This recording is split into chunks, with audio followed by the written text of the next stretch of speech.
Chapitre 171. Jésus chez les pêcheurs lépreux de Bethléem de Galilée. Le massif escarpé de Jiphtaël domine au nord en fermant l'horizon. Mais là où commencent les pentes éboulées de ce groupe de montagnes et surplombe presque à pic la route des caravanes qui de Ptolémaïs va vers Séphoris et Nazareth. Il y a de nombreuses cavernes entre les blocs de roches qui débordent de la montagne, suspendus sur les abîmes, établis pour servir de toit et de base à ces antres. Comme toujours, près des routes les plus importantes, isolées, mais en même temps assez proches pour être vues et secourues par les voyageurs, se tiennent des lépreux.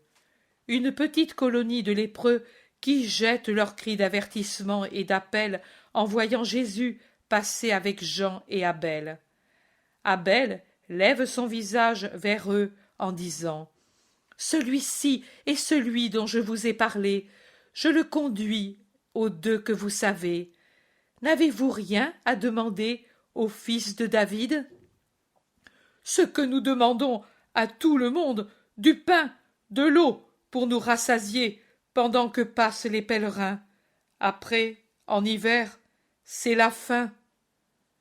Je n'ai pas de nourriture aujourd'hui, mais j'ai avec moi le salut. Mais l'invitation suggestionnante de recourir au salut n'est pas accueillie. Les lépreux quittent la pente, tournent le dos et font le tour de l'éperon de la montagne pour voir si d'autres pèlerins arrivent par l'autre route. Je crois que ce sont des marins gentils ou tout à fait idolâtres. Ils sont venus depuis peu chassés de Ptolémaïs. Ils venaient d'Afrique. Je ne sais pas comment ils sont tombés malades. Je sais que, partis sains de leur pays, et après avoir fait un long parcours autour des côtes africaines pour charger de l'ivoire et aussi, je crois, des perles pour les vendre aux marchands latins, ils sont arrivés ici malades. Les magistrats du port les ont isolés et ils ont même brûlé leurs bateaux. Les uns sont allés vers les routes de la Syrophénicie, les autres ici. Ces derniers sont les plus malades, car ils ne marchent quasi plus.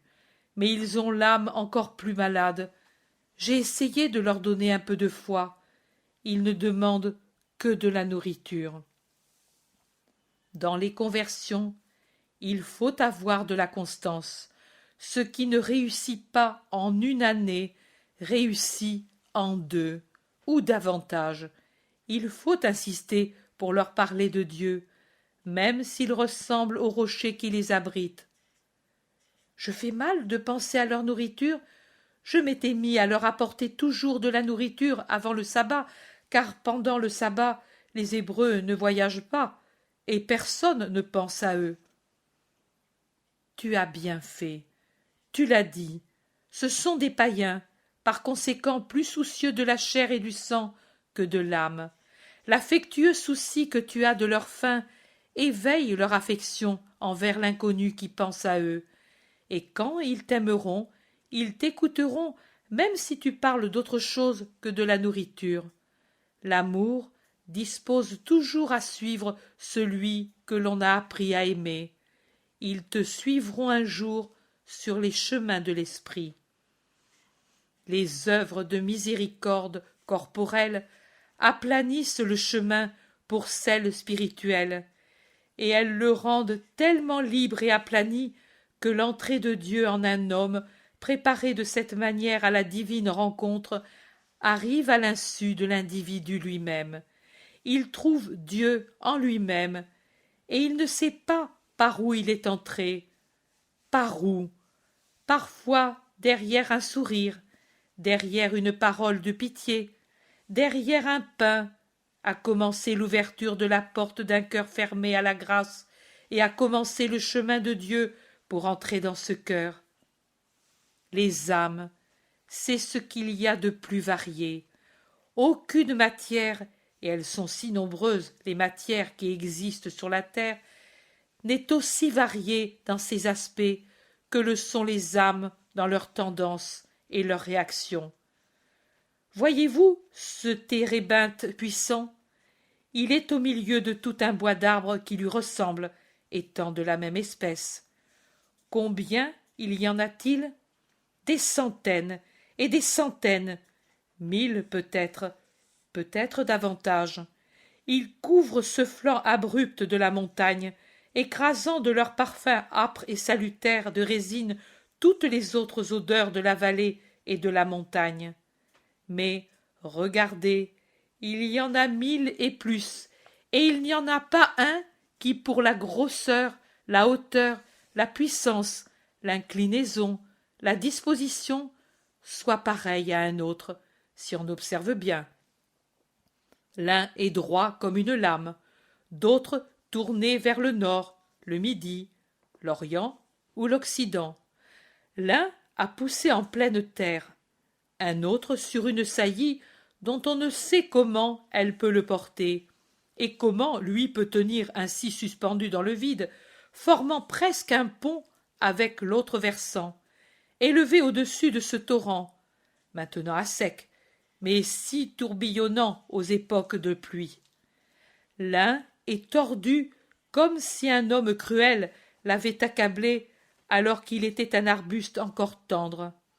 Un autre est sans défaut. L'un est couvert de feuilles presque jusqu'à la base. Un autre en a tout juste une houppette à la cime. L'un n'a des branches qu'à droite. Un autre est feuillu tout en bas et brûlé à son sommet, calciné par la foudre.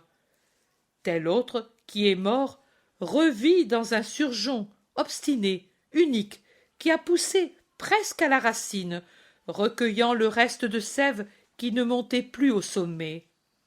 Et celui-là que je vous ai montré pour commencer, beau comme il ne pourrait l'être davantage, a-t-il une branche, une ramille, une feuille, que dis-je, en parlant d'une seule feuille sur les milliers qu'il porte, qui soit semblable à une autre? Il semble que les feuilles soient semblables, mais elles ne le sont pas. Regardez cette branche, la plus basse, observez-en l'extrémité, seulement l'extrémité de la branche. Combien peut-il s'y trouver de feuilles? Peut-être 200 aiguillettes vertes et fines. Et pourtant, regardez, y en a-t-il une semblable à une autre pour la couleur, la robustesse, la fraîcheur, la flexibilité, l'allure, l'âge? Il n'y en a pas. Pas. Ainsi pour les âmes, aussi nombreuses qu'elles soient, aussi grande est leur différence de tendance et de réaction. Et n'est pas un bon maître ni un bon médecin des âmes celui qui ne sait pas les connaître et les travailler selon leurs diverses tendances et réactions. Ce n'est pas un travail facile, mes amis. Il faut une étude continue, l'habitude de la méditation qui éclaire plus qu'une longue lecture de textes fixés. Le livre que doit étudier un maître et un médecin des âmes, ce sont les âmes elles-mêmes, autant de feuilles que d'âmes, et dans chaque feuille beaucoup de sentiments et de passions passées, présentes et embryonnaires. Il faut pour cela une étude continue, attentive, méditative, une patience constante, du courage pour savoir soigner les plaies les plus putrides, pour les penser sans montrer un dégoût qui humilie celui qui en est affligé, et sans une fausse pitié qui, pour ne pas mortifier en découvrant la pourriture et ne pas purifier par crainte de faire souffrir la partie corrompue, la laisse se gangréner en corrompant l'être tout entier. De la prudence en même temps, pour ne pas exacerber par des manières trop rudes les blessures des cœurs, et pour ne pas s'infecter à leur contact, en voulant montrer qu'on ne craint pas de s'infecter en entrant en relation avec les pécheurs. Et toutes ces vertus nécessaires aux maîtres et médecins des âmes, où trouvent-elles leur lumière pour voir et comprendre, leur patience parfois héroïque pour persévérer, malgré les froideurs, parfois les offenses, leur courage pour soigner sagement, leur prudence pour ne pas nuire aux malades et à eux-mêmes? Dans l'amour, toujours dans l'amour. C'est lui qui donne la lumière pour tout, qui donne la sagesse, le courage et la prudence. Il préserve des curiosités qui peuvent prendre les fautes qui ont été guéries. Quand quelqu'un est tout amour, il ne peut entrer en lui un autre désir et une autre science qui n'est pas celle de l'amour. Voyez-vous, les médecins disent que quand quelqu'un a failli mourir d'une maladie, il ne la contracte jamais plus que difficilement, car désormais son sang l'a reçue et l'a vaincue. L'idée n'est pas parfaite, mais elle n'est pas non plus complètement erronée.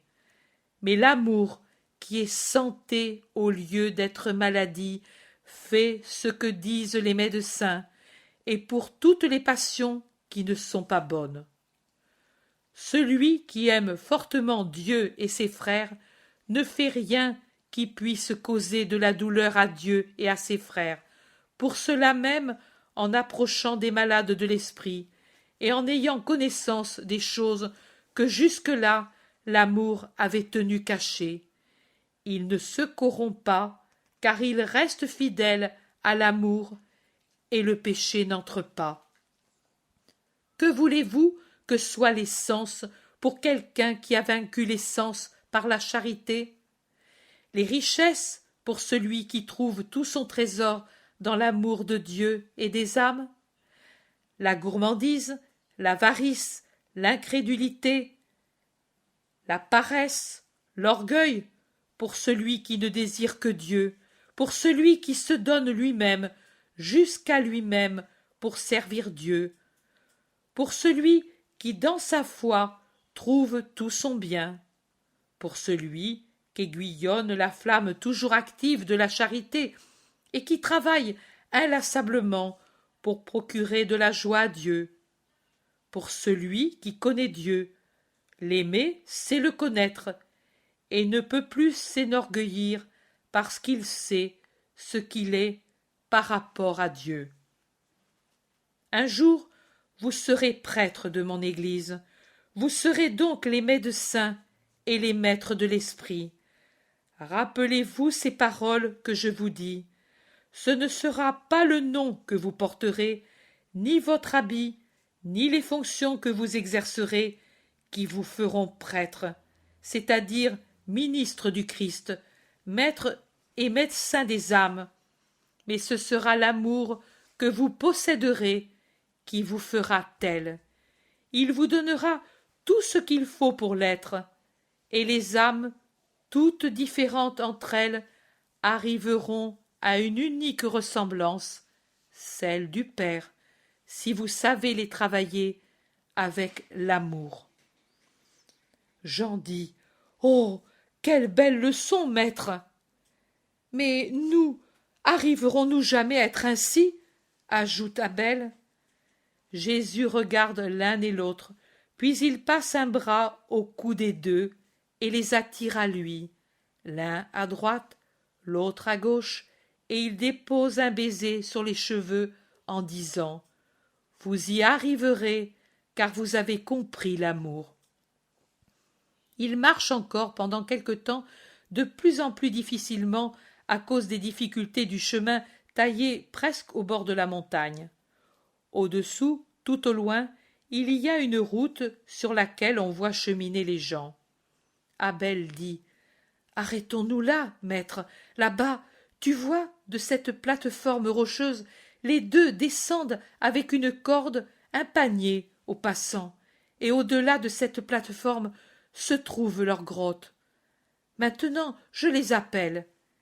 Et, s'avançant, il jette un cri, alors que Jésus et Jean restent en arrière, cachés par des arbres touffus. Quelques instants, et puis un visage. Appelons-le visage parce qu'il est au sommet d'un corps, mais cela pourrait aussi s'appeler museau, monstre, cauchemar, se montre au-dessus d'un bouquet de mûris. Toi? Mais tu n'étais pas parti pour les tabernacles? j'ai trouvé le maître, et je suis revenu en arrière. Il est ici. » Si Abel avait dit Yahvé est suspendu sur votre tête, très probablement aurait été moins soudain et moins respectueux le cri, le geste, l'élan des deux lépreux. Car pendant qu'Abel parlait, l'autre aussi s'était amené, en se jetant dehors, sur la plate-forme, en plein soleil, et en se prosternant le visage contre terre, tout en criant « Seigneur, nous avons péché, mais ta miséricorde est plus grande que notre péché. » Il le crie sans même s'assurer si Jésus est vraiment là, ou s'il est encore loin, en train de venir vers eux. Leur foi est telle qu'elle leur fait voir même ce que leurs yeux, à cause des plaies des paupières et de la rapidité de leur prosternement, n'ont certainement pas vu. Jésus avance pendant qu'il répète « Seigneur, notre péché ne mérite pas le pardon, mais tu es la miséricorde. Seigneur Jésus, par ton nom, sauve-nous. Tu es l'amour qui peut vaincre la justice. » Je suis l'amour, c'est vrai, mais au-dessus de moi, il y a le Père, et lui est la justice, dit avec sévérité Jésus en s'avançant avec Jean sur le sentier. Les deux lèvent leurs visages défigurés, et ils le regardent à travers les larmes qui coulent mêlées à la pourriture. Horrible la vue de ces visages, vieux, jeunes, qui est le serviteur, qui est Azer? Impossible de le dire. La maladie les a rendus égaux en faisant deux formes horribles et nauséabondes. Comment doit leur apparaître Jésus, debout au milieu du sentier, avec le soleil qui l'enveloppe de ses rayons et fait resplendir ses blonds cheveux? Je ne sais. Je sais qu'il le regarde, et puis se couvre le visage en gémissant. « Yahvé, la lumière !» Mais ensuite il crie encore. « Le Père t'a envoyé pour sauver. Lui t'appelle, sa dilection. Lui se complaît en toi. Lui ne refusera pas que tu nous donnes le pardon. » Le pardon ou la santé? Le pardon, crie l'un. Et l'autre. Et puis la santé. Ma mère meurt de chagrin à cause de moi. Si moi je vous pardonne, il reste toujours la justice des hommes, pour toi surtout. Que vaut alors mon pardon pour rendre ta mère heureuse? Tente Jésus pour faire dire les paroles qu'il attend pour opérer le miracle. Il vaut. Elle est une vraie Israélite. Elle veut pour moi le sein d'Abraham, et il n'est pas pour moi ce lieu où l'on attend le ciel, car j'ai trop péché. Trop, tu l'as dit. Trop, c'est vrai, mais toi, oh, ce jour-là, il y avait ta mère. Où est ta mère maintenant? Elle avait pitié de la mère d'Abel. Je l'ai vue, et si maintenant elle entendait, elle aurait pitié de la mienne. Jésus, Fils de Dieu, pitié au nom de ta mère. Et que feriez-vous après? Après? Ils se regardent effrayés. Après, c'est la condamnation des hommes, c'est le mépris ou la fuite, l'exil. Devant la perspective de la guérison, ils tremblent comme s'ils perdaient le salut. Comme l'homme tient à la vie, les deux, pris dans le dilemme de guérir et d'être condamnés par la loi humaine ou de vivre lépreux, préfèrent presque vivre lépreux. Ils le disent, ils l'avouent par ces paroles. Le supplice est horrible. Il le dit surtout celui que je comprends qu'il est Azer, l'un des deux homicides. C'est horrible, mais au moins ce n'est que justice. Vous le donniez à cet innocent. Toi, pour quelle fin louche? Toi, pour une poignée d'argent. C'est vrai, ô mon Dieu, mais lui nous a pardonné. Pardonne toi aussi. Eh bien, nous mourrons, mais notre âme sera sauvée. La femme de Joël fut lapidée comme adultère, Les 4 enfants vivent dans la gêne avec sa mère, car les frères de Joël les ont chassés comme bâtards pour s'emparer des biens de leur frère. Vous le savez? Abel nous l'a dit. Et qui remédie à leur malheur? La voix de Jésus est un tonnerre. C'est vraiment la voix du Dieu juge. Et elle est effrayante. Seule, dans le soleil, debout et raide, c'est vraiment une figure d'épouvante. Les deux le regardent effrayés. Bien que le soleil doive exacerber leurs plaies, ils ne bougent pas, comme ne bouge pas Jésus, qui en est tout enveloppé. Les éléments perdent leur puissance dans ces heures des âmes. Azer dit après un moment: Si Abel veut m'aimer tout à fait, qu'il aille trouver ma mère et qu'il lui dise que Dieu m'a pardonné et... Moi, je ne t'ai pas pardonné encore. Et tu vas le faire, parce que tu vois mon cœur. Et il lui dira que tout ce qui m'appartient aille aux enfants de Joël, de par ma volonté, que je meure ou que je vive. Je renonce à la richesse qui m'a rendu vicieux. Jésus sourit. Il se transfigure en son sourire, qui le fait passer d'un visage sévère à un visage plein de pitié, et c'est d'une voix toute changée qu'il dit: Je vois votre cœur, levez-vous, et élevez votre esprit vers Dieu pour le bénir. Séparés comme vous l'êtes du monde, vous pouvez vous en aller, sans que le monde s'enquière de vous. Et le monde vous attend pour vous donner la possibilité de souffrir et d'expier. Tu nous sauves, Seigneur, tu nous pardonnes, tu nous guéris. Oui, je vous laisse la vie, car la vie est une souffrance, surtout pour qui a des souvenirs comme les vôtres. Mais maintenant, vous ne pouvez sortir d'ici.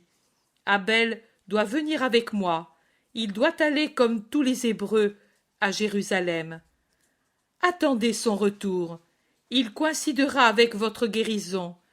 Il s'occupera de vous amener au prêtre et de prévenir ta mère. Je dirai à Abel ce qu'il doit faire et comment il doit le faire. Pouvez-vous croire à mes paroles, même si je m'en vais sans vous guérir? Oui, Seigneur. Cependant, répète-nous que tu pardonnes à notre esprit. Cela, oui. Ensuite, tout viendra quand tu voudras.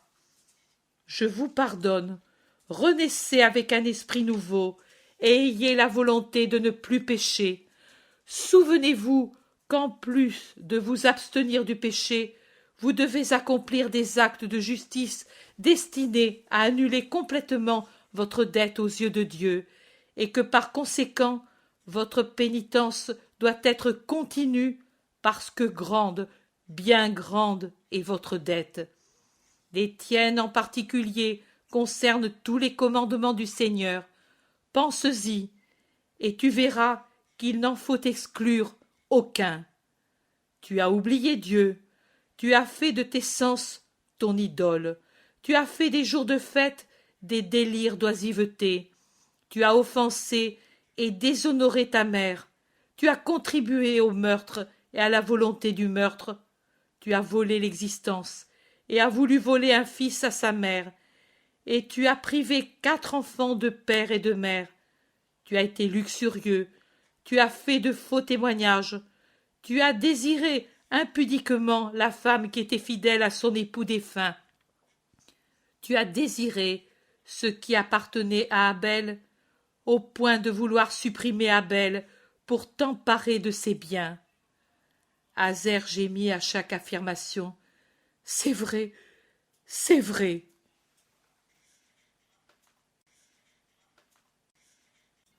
Jésus dit: Comme tu vois, Dieu aurait pu te réduire en cendres sans recourir au châtiment des hommes. Il t'a épargné pour que moi, je puisse en sauver un de plus. Mais l'œil de Dieu te surveille et son intelligence se souvient. Allez, et il se tourne pour revenir dans le bois près d'Abel et de Jean, qui s'étaient mis à l'abri sous les arbres de la pente. Et les deux, encore défigurés, souriant peut-être, mais qui peut dire quand sourit un lépreux, avec la voix particulière des lépreux, stridente, métallique, discontinue, avec de brusques changements de ton, pendant que lui descend la montagne par le sentier effrayant, entonne le psaume 114. Jean dit « Ils sont heureux !» Moi aussi, dit Abel. Jean dit encore « Je croyais que tu allais les guérir tout de suite. » Moi aussi, comme tu fais toujours. C'étaient de grands pécheurs. Cette attente est juste pour qui a tant péché. Maintenant, écoute, Ananias.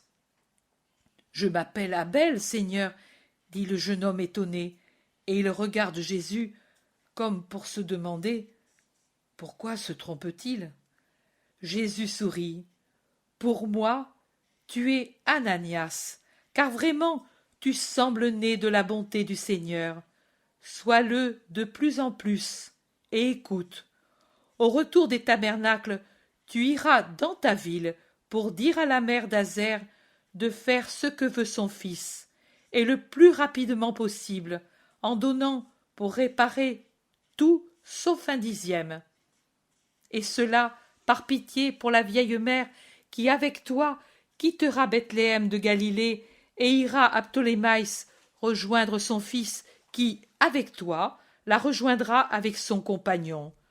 Toi, après avoir installé la femme chez une disciple de la ville, tu iras prendre ce qu'il faut pour la purification des lépreux, et tu ne les quitteras pas avant que tout soit fait. Que le prêtre ne soit pas de ceux qui connaissent le passé, mais quelqu'un d'autres endroits. Et ensuite, tu reviens chez toi, ou bien tu te réunis aux disciples, et eux, une fois guéris, prendront le chemin de l'expiation. Moi, je dis l'indispensable, et je laisse ensuite l'homme libre d'agir. Et ils descendent, infatigables malgré les difficultés du chemin et la chaleur du soleil, infatigables mais silencieux pendant un long moment. Puis Abel rompt le silence pour dire « Seigneur, puis-je te demander une grâce ?»« Laquelle ? » ?»« De me laisser aller dans ma ville. Je regrette de te quitter, mais cette mère... » « Va, mais ne t'attarde pas. Tu auras à peine le temps de rejoindre Jérusalem. »« Merci, Seigneur, je n'irai trouver qu'elle, la pauvre vieille, qui a honte de tout, depuis qu'Azer a péché. Mais elle va encore sourire. Que dois-je lui dire en ton nom ?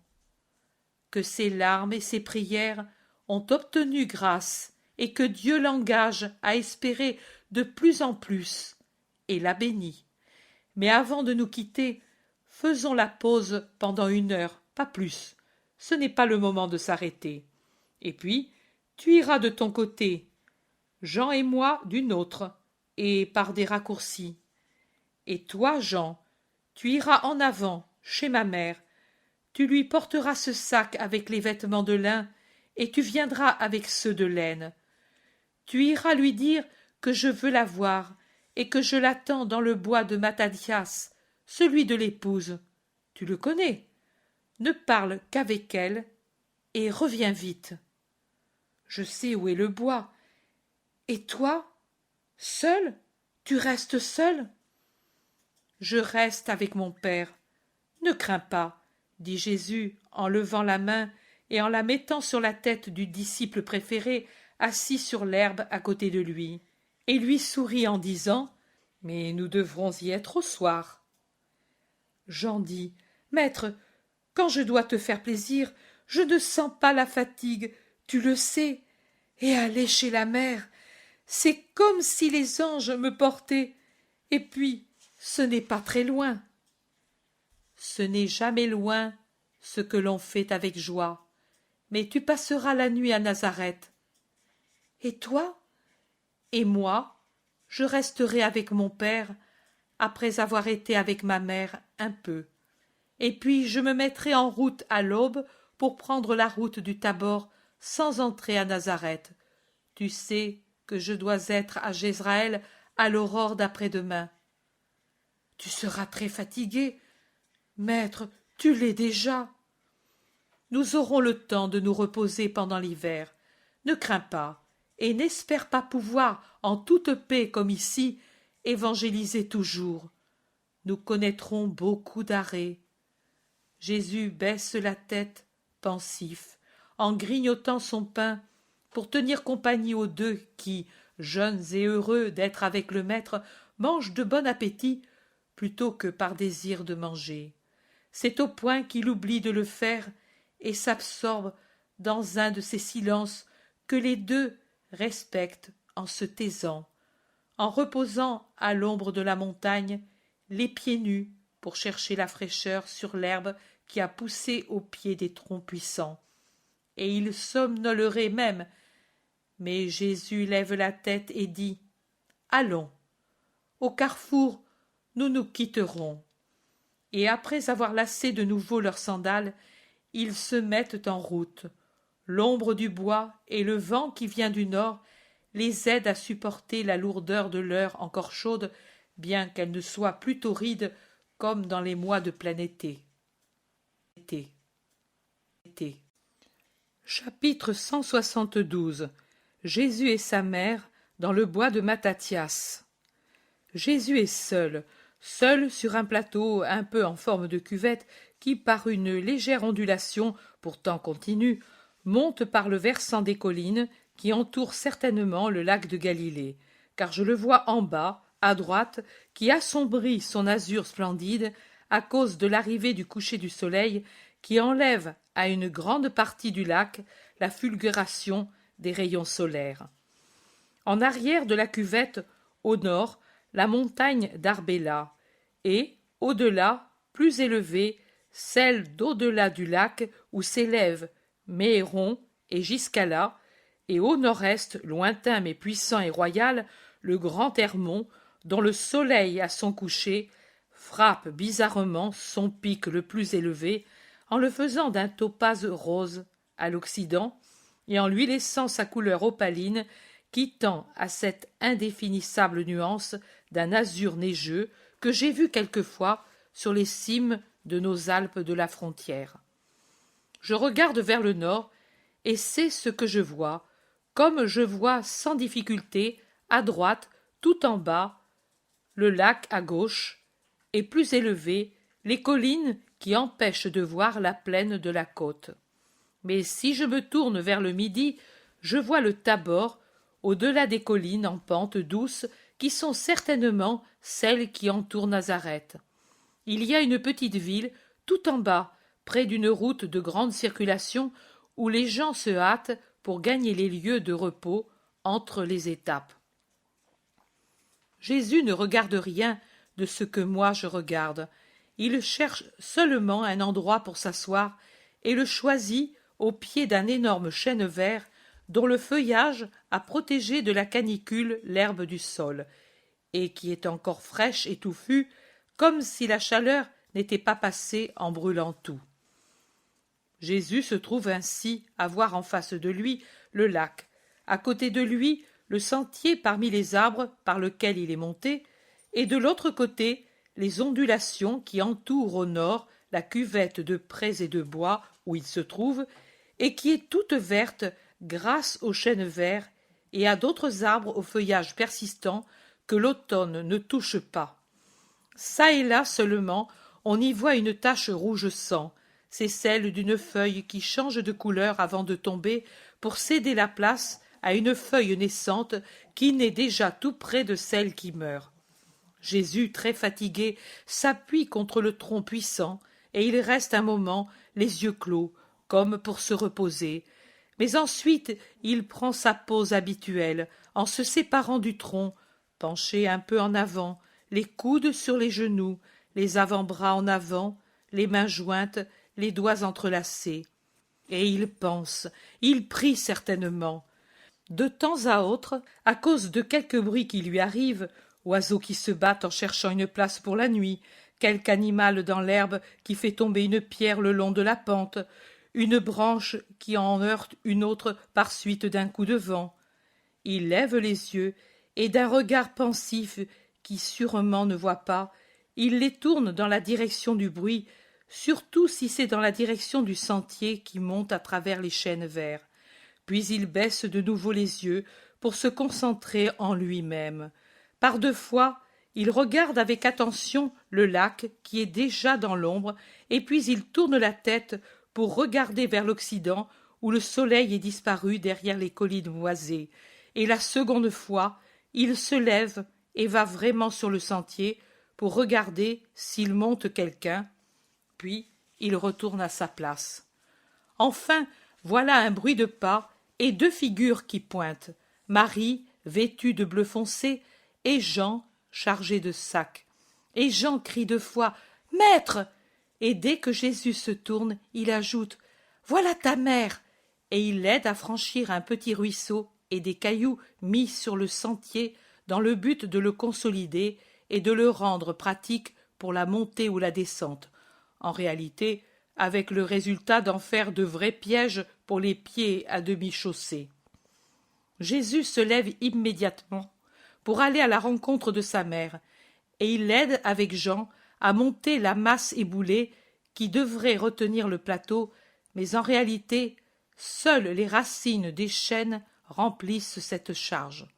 Maintenant, Marie est soutenue par son fils qui l'observe et lui demande « Tu es fatigué ?» « Non, Jésus. » Et elle lui sourit. « Il me semble au contraire que tu l'es. Je regrette de t'avoir fait venir, mais moi, je ne pouvais pas venir. »« Oh, ce n'est rien, mon fils. Je suis un peu en sueur, mais ici, on est bien. C'est plutôt toi qui es fatigué, et aussi le pauvre Jean. » Mais Jean secoue la tête en riant, et en déposant le sac neuf et bien plein de Jésus et le sien sur l'herbe au pied du chêne, et il se retire en disant « Je vais plus bas, j'ai vu une petite source, et je vais me rafraîchir un peu dans cette eau, mais j'entendrai si vous m'appelez. » Et il se retire pour laisser liberté aux deux. Marie desserre son manteau et enlève son voile pour essuyer la sueur qui perle à son front. Elle regarde Jésus et lui sourit, et elle boit son sourire, car lui aussi lui sourit en caressant sa main et en la passant sur sa joue pour en avoir la caresse. Tellement, fils, en cet acte que je lui ai vu faire autrefois, Marie dégage sa main et remet en ordre les cheveux de Jésus. Lui enlevant un petit morceau d'écorce d'arbre resté dans les mèches des cheveux, et chaque mouvement de ses doigts est une caresse, si grand est l'amour avec lequel elle le fait. Elle parle « Tu es tout en sueur, Jésus. Ton manteau sur les épaules est humide comme s'il avait plu dessus, mais maintenant tu vas pouvoir en prendre un autre. Celui-ci, je le retire. Il est déteint par le soleil et la poussière. J'avais tout préparé et... Attends, je sais que tu as à peine mangé. Une croûte de pain rassis avec une poignée d'olives salées au point de te mordre le gosier. C'est Jean qui me l'a dit. Il ne faisait que boire à son arrivée. Mais je t'ai apporté du pain frais. Je venais de le défourner et un rayon de miel que j'avais enlevé hier pour le donner aux enfants de Simon. Mais pour eux, j'ai d'autres rayons. Prends-le, mon fils. Il vient de notre maison. Et elle se penche pour ouvrir le sac qui contient par-dessus tout le reste un petit panier d'osier plein de fruits, avec au-dessus un rayon de miel enveloppé dans de longues feuilles de vigne, et elle offre le tout à son fils avec du pain frais et croustillant.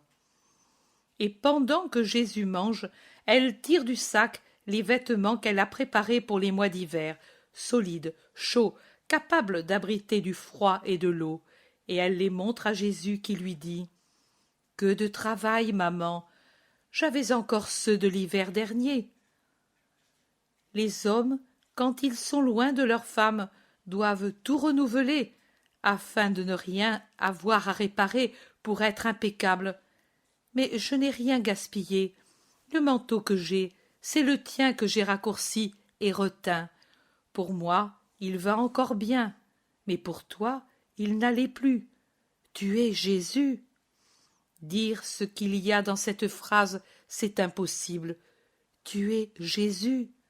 Une phrase simple, mais tout l'amour de la mère, de la disciple, de l'ancienne Israélite pour le Messie promis, et de l'Israélite du temps béni qui possède Jésus, se trouve dans ces quelques mots. Si la mère s'était prosternée en adorant son fils comme Dieu, ce n'était encore qu'une forme bornée dans sa manifestation respectueuse. Mais en ces mots, il y a davantage qu'une adoration des genoux qui se ploient, de l'échine qui se penche, du front qui touche le sol. Il y a là tout l'être de Marie, sa chair, son sang, son âme, son cœur, son esprit, son amour, qui adore totalement, parfaitement le Dieu homme. Homme. Homme. Je n'ai jamais rien vu de plus grand, de plus absolu que ces adorations de Marie pour le Verbe de Dieu qui est son Fils, mais dont elle se rappelle toujours qu'il est Dieu. Aucune des créatures guéries ou converties par Jésus que je vois adorer leur Sauveur, pas même les plus ardentes, pas même celles qui, sans le remarquer, sont théâtrales dans l'impétuosité de leur amour, n'a quelque chose qui ressemble à cela. Elles aiment totalement, mais toujours en créatures auxquelles il manque quelque chose pour être parfaites. Marie aime, j'ose le dire, divinement. Elle aime plus qu'une créature.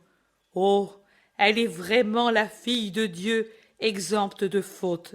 C'est pour cela qu'elle peut aimer ainsi. Et je pense à ce qu'a perdu l'homme avec le péché d'origine. Je pense à ce que nous a volé Satan en entraînant les premiers parents. Il nous a enlevé ce pouvoir d'aimer Dieu comme l'a aimé Marie. Il nous a enlevé le pouvoir d'aimer comme il faut. Pendant que je fais ces réflexions, en regardant le couple parfait, Jésus, qui a fini son repas, a glissé pour s'asseoir sur l'herbe aux pieds de sa mère, en mettant sa tête sur les genoux de Marie comme un enfant las et attristé aussi, qui se réfugie auprès de la seule qui puisse le conforter. Et Marie caresse ses cheveux, effleure le front lisse de son Jésus. Elle semble vouloir mettre en fuite toutes les lassitudes et toutes les peines qui affectent son fils grâce à cette caresse. Jésus ferme les yeux, et Marie arrête sa caresse, gardant la main sur les cheveux de Jésus, regardant devant elle, pensive, sans bouger. Elle croit peut-être que Jésus s'est endormi. Il est si las. Mais Jésus rouvre les yeux presque tout de suite. Il voit que le soir arrive. Il voit qu'il ne lui est pas permis de prolonger cette heure de réconfort. Alors, il relève la tête en restant assis où il est, et il parle. « Tu sais, maman, d'où je viens ?»« Je le sais, Jean me l'a dit, 2 âmes qui reviennent à Dieu, une joie pour toi et pour moi. » Oui, et avec cette joie, je descends à Jérusalem pour te réconforter de la déception que tu as eue le jour même où nous nous sommes quittés. Comment le sais-tu? Jean te l'a dit? Lui seul le sait. Non, je le lui ai demandé, mais Jean m'a répondu. Mère, tu vas le voir bientôt, demande-le lui. Jésus sourit en disant, Jean est fidèle jusqu'aux scrupules. Une pause, puis Jésus demande, Qui donc t'en a parlé? Pas à moi, il est venu des hommes chez Joseph ton frère, et lui est venu chez moi. Il était encore un peu... Oui, mon fils, il vaut mieux dire la vérité, un peu fâché après ta rencontre avec lui à Capharnaüm, et particulièrement après la conversation avec Jude et Jacques. Ils se sont vus en ton absence, et aussi Jacques, ou pour mieux dire, surtout Jacques fut sévère. Très, je dirais trop.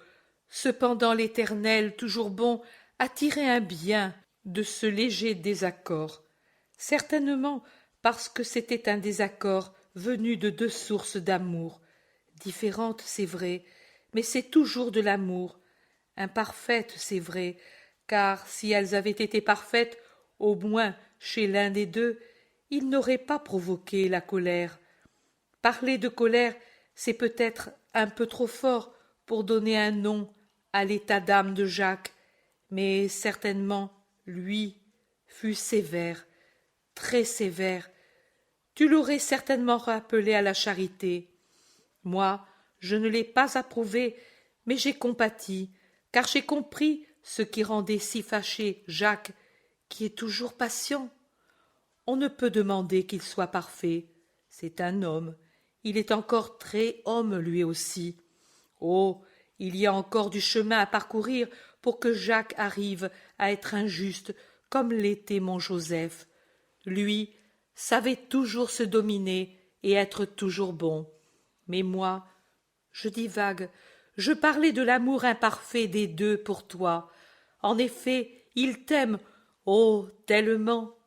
Même Joseph, bien que cela ne paraisse pas à première vue, mais c'est de l'amour pour toi, tous les soins qu'il prend de cette pauvre femme, et c'est de l'amour pour toi, sa manière de penser en vieil Israélite attaché à ses idées comme son père.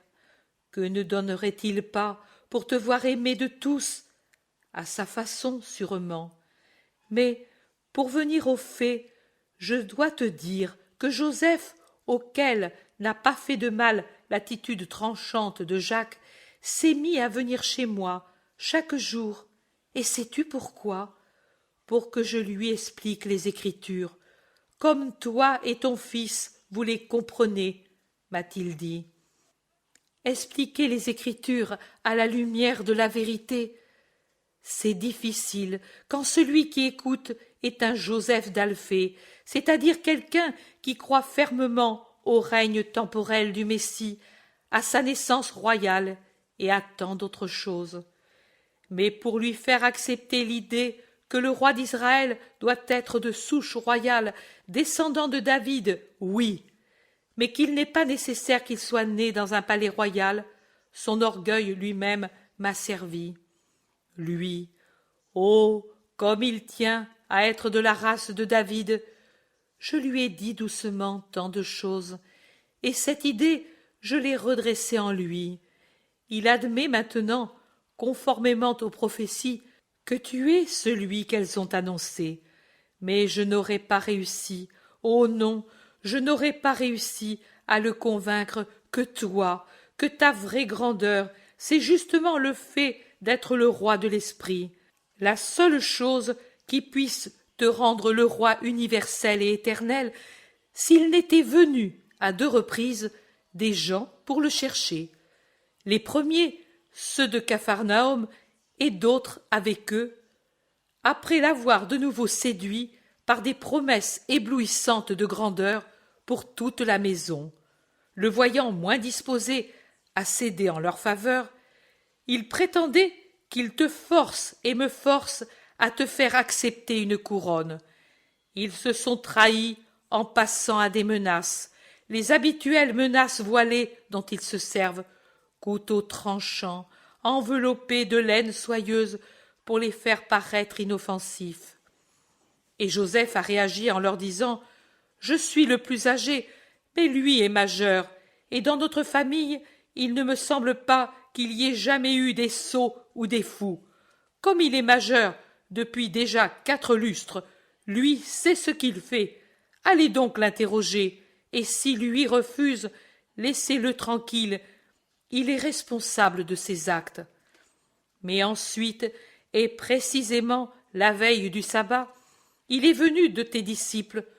Tu me regardes, fils, permets-moi de ne pas te dire leur nom, mais permets-moi de te dire de leur pardonner. Un fils qui aurait levé la main sur les cheveux blancs de son père, un lévite qui aurait profané l'autel et craindrait la colère de Yahvé, ne seraient pas comme ils étaient. Ils venaient de Capharnaüm où ils t'avaient cherché. Ils avaient fait les routes du lac, de Capharnaüm à Magdala, et puis à Tibériade, espérant te trouver.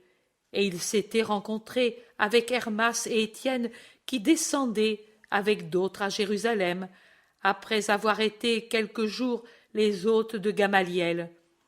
Je ne veux pas dire ce qu'eux ont dit, ce qu'ils veulent te dire et brûlent de te dire, mais leurs paroles avaient augmenté encore plus la douleur des disciples qui furent égarés au point de s'unir à ceux qui voulaient te trahir par une onction trompeuse.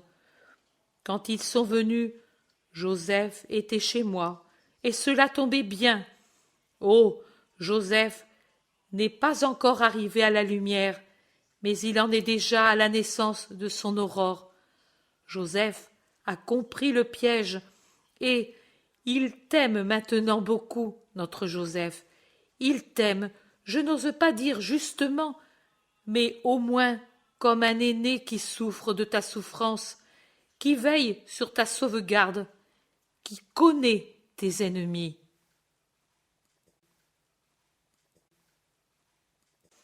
Voilà pourquoi je sais ce qu'ils t'ont fait, mon fils, une douleur et une joie, parce que plus d'un t'a reconnu pour ce que tu es. Pour toi et pour moi, cette douleur et cette joie. Et nous pardonnons à tous, n'est-ce pas? Moi, j'ai déjà pardonné à ceux qui se sont repentis, dans la mesure où cela m'était permis. Maman, tu pouvais donner tout pardon, même pour moi, car moi, j'avais déjà pardonné en voyant leur cœur. Ce sont des hommes, tu l'as bien dit, mais j'ai aussi la joie de voir Joseph avancer vers l'aurore de la vraie lumière. Oui, lui espérait te voir, c'était bien que tu le voies. Aujourd'hui, il était absent jusqu'au coucher du soleil, et il sera peiné de ne pas te voir. Mais il pourra le faire à Jérusalem. Non, mère, je ne resterai pas à Jérusalem de manière à être vue. J'ai besoin d'évangéliser la cité et les alentours, et on m'en chasserait tout de suite si l'on me découvrait. Je devrais donc agir comme quelqu'un qui fait le mal, alors que je ne veux faire que du bien. Mais c'est ainsi. Alors, tu ne verras pas Joseph? Il part demain pour les tabernacles. Vous pouviez faire le voyage ensemble. Je ne puis. C'est à ce point qu'il te persécute déjà, mon fils? Quelle angoisse il y a dans la voix de la mère. Non, mère, non, pas plus qu'auparavant. Rassure-toi, et même de bons esprits viennent à moi. D'autres, qui ne sont pas bons, s'arrêtent à réfléchir, alors qu'auparavant ils frappaient sans raison. Les disciples augmentent. Les anciens se forment de plus en plus. Les apôtres se perfectionnent. Je ne parle pas de Jean. Il a toujours été une grâce que le Père m'a faite. Mais je parle de Simon de Jonas et des autres. Simon, dont je puis dire que de jour en jour il change, d'homme qu'il était en apôtre, et tu sais ce que je veux dire, et il me donne tant de joie, et Nathanaël et Philippe qui se détachent des liens de leurs idées, et Thomas, mais que dis-je, tous, oui, crois-le, tous à cette heure sont bons, ma joie. Tu dois être tranquille, me sachant avec eux, ami, consolateur, défenseur de ton fils. Puisses-tu être ainsi, défendu et aimé. Oh, moi, j'ai Marie, j'ai les épouses de Joseph et de Simon, et eux-mêmes, et leurs enfants. J'ai le bon Alphée, et puis à Nazareth, qui n'aime pas Marie de Nazareth? Tu dois être tranquille. Tout un village aime ta mère. Mais ils ne m'aiment pas encore, sauf quelques-uns, je le sais, et je sais que leur amour pour toi est imprégné de la compassion que l'on a pour la mère d'un fou et d'un vagabond. Mais tu sais que je ne le suis pas et que je t'aime. Tu sais que me séparer de toi, c'est l'obéissance. Je ne dis pas la plus grande, mais la plus affectueusement douloureuse que me demande le Père. Oui, mon fils, oui, je le sais. Moi, je ne me plains de rien. Certainement, je préférerais être avec toi, dans la boue, dans le vent, à la belle étoile, persécutée, lasse, sans toit ni feu, sans pain, comme toi tant de fois, au lieu d'être dans ma maison pendant que tu es au loin et que je ne sais pas comment tu es quand je pense à toi. Toi avec moi, et moi avec toi, tu souffrirais moins, et moi je souffrirais moins, parce que tu es mon fils, et que je pourrais toujours te prendre dans mes bras et te défendre du froid, de la dureté des pierres, et surtout de la dureté des cœurs, par mon amour, sur ma poitrine, dans mes bras. Tu es mon fils. Je t'ai tant gardé sur mon cœur, dans la grotte, dans le voyage en Égypte, et au retour, toujours, quand les traîtrises de la saison et des hommes pouvaient te nuire. Pourquoi ne pourrais-je pas le faire maintenant? Ne suis-je peut-être plus ta mère, parce que maintenant tu es l'homme? Une mère ne peut-elle donc plus être tout pour son fils parce qu'il n'est plus petit? Je pense que si je suis avec toi, ils ne pourront pas te faire du mal, car personne... Non, je suis sotte. Tu es le Rédempteur, et les hommes, je l'ai vu, n'ont pas pitié, même de leur propre mère. Mais laisse-moi venir près de toi. Tout vaut mieux pour moi que d'être au loin. Si les hommes étaient meilleurs, je serais revenu encore à Nazareth, mais même Nazareth. N'importe, ils viendront à moi. Pour le moment, je vais vers les autres, et je ne peux t'emmener avec moi. Je ne reviendrai plus ici que quand ils sauront qui je suis.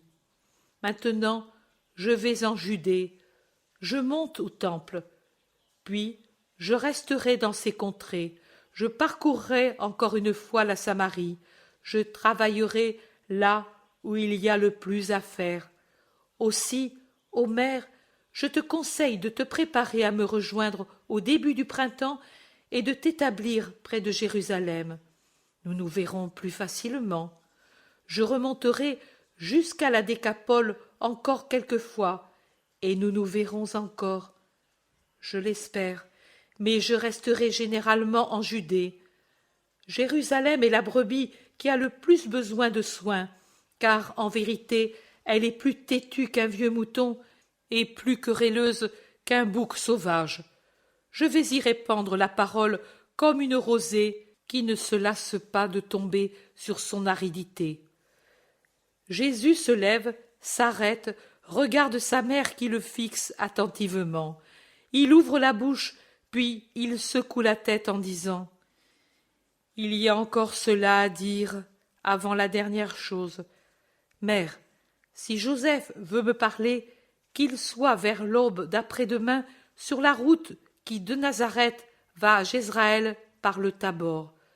J'y serai seul ou avec Jean. » Je le dirai, mon fils. Un silence profond, car les oiseaux ont fini de se quereller dans les feuillages et le vent aussi se tait, alors que le crépuscule s'assombrit. Puis Jésus, qui semble avoir cherché péniblement les dernières paroles à dire, dit « Maman, la pause est finie. Un baiser, maman, et ta bénédiction. » Ils s'embrassent et se bénissent mutuellement. Puis Jésus, se penchant pour ramasser le voile de sa mère, appelle Jean comme pour rendre moins solennelles ses paroles. Et il dit « Quand tu viendras en Judée, apporte-moi mon vêtement le plus beau, celui que tu m'as tissé pour les fêtes solennelles. À Jérusalem, je dois être le maître, au sens le plus large, et même plus sensiblement humain, puisque ces esprits fermés et hypocrites regardent davantage l'extérieur, le vêtement, que l'intérieur, la doctrine. Et ainsi, même Judas de Kériote sera content, et content aussi Joseph, qui me verra vraiment en vêtement royal. Oh, ce sera un triomphe. Et le vêtement que tu as tissé y contribuera.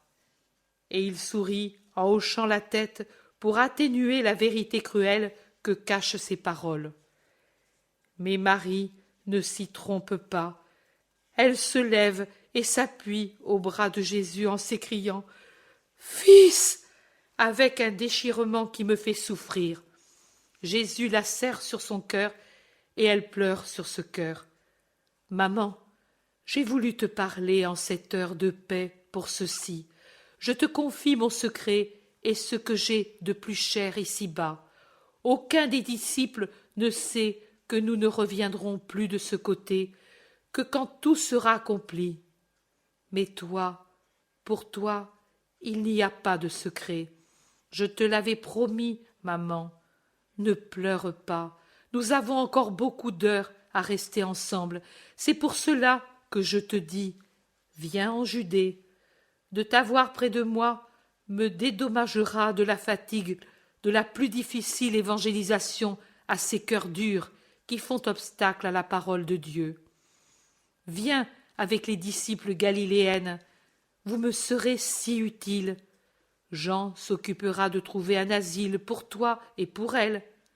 Maintenant, avant qu'ils ne viennent, prions ensemble, puis tu retourneras au village, et moi aussi je viendrai de nuit.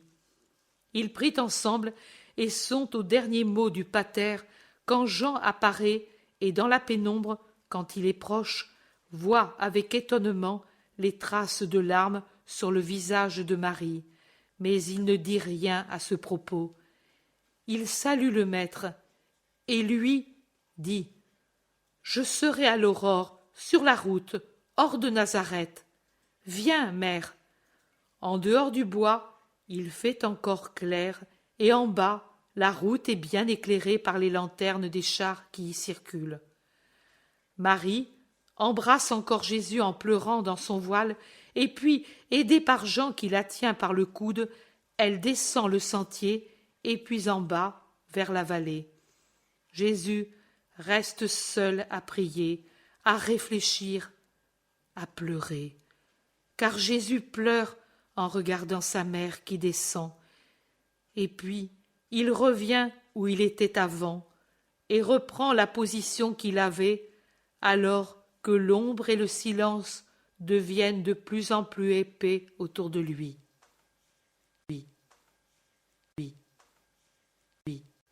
Chapitre 173. Jésus en conversation avec Joseph d'Alphée.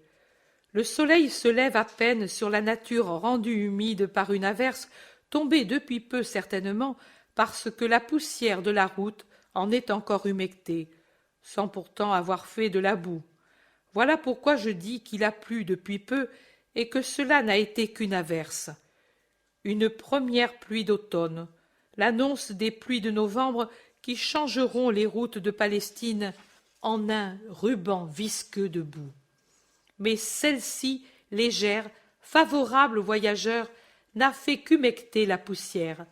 L'autre fléau de la Palestine réservé au mois d'été, comme la boue l'est à ceux de l'hiver, et laver l'atmosphère, les feuilles et les herbes qui, propres, brillent toutes aux premiers rayons du soleil. Un petit vent, doux et pur, court à travers les oliviers qui couvrent les collines de Nazareth, et il semble qu'un grand vol d'anges court à travers les arbres pacifiques, tellement leur frondaison rappelle dans leur bruissement le bruit des grandes ailes qui se meuvent dans le vol, et elles brillent avec leur argent lumineux, toutes penchées du même côté, comme si à l'arrière du vol angélique il restait un sillage de lumière paradisiaque. La ville est déjà dépassée de quelques stades, quand Jésus, qui a marché par des raccourcis à travers les collines, entre dans la grande route qui, de Nazareth, va à la plaine d'Esdraelon, la route des caravanes qui de minute en minute s'anime avec le passage des pèlerins. Il fait quelques autres stades sur la route. À un endroit, elle bifurque près d'une pierre miliaire qui, sur deux côtés, porte l'inscription Japhia Simonia, Bethléem Carmel à l'ouest, et Xalot Naïm Cytopolis, Enganim à l'est. Là, Jésus voit arrêtés sur le bord de la route ses cousins Joseph et Simon qui, avec Jean de Zébédée, le saluent tout de suite. « Paix à vous, vous êtes déjà ici ? Je pensais m'arrêter ici pour vous attendre et être le premier, et je vous trouve déjà. » Et il les embrasse, visiblement content de les voir. « Tu ne pouvais arriver le premier. Craignant que tu passes avant que nous arrivions, nous sommes partis à la clarté des étoiles, tout de suite cachés par des nuages. » « Je vous avais dit que vous m'auriez vu. Alors, toi, Jean, tu n'as pas dormi. »« Peu, maître, mais toujours plus que toi, certainement. Mais cela ne fait rien. » Et le visage serein de Jean sourit, vrai miroir de son excellent caractère, toujours content de tout. « Eh bien, mon frère, tu voulais me parler ?» dit Jésus à Joseph. « Oui, viens un peu à l'intérieur de cette vigne, nous serons plus tranquilles. » Et Joseph d'Alphée, le premier, pénètre entre deux rangs de vignes déjà dépouillées de leurs fruits. Seuls quelques grappillons restent encore sur les sarments, au milieu des feuilles qui blondissent et vont bientôt tomber, réservées à la fin du pauvre et du pèlerin, suivant les prescriptions mosaïques. Jésus le suit avec Simon.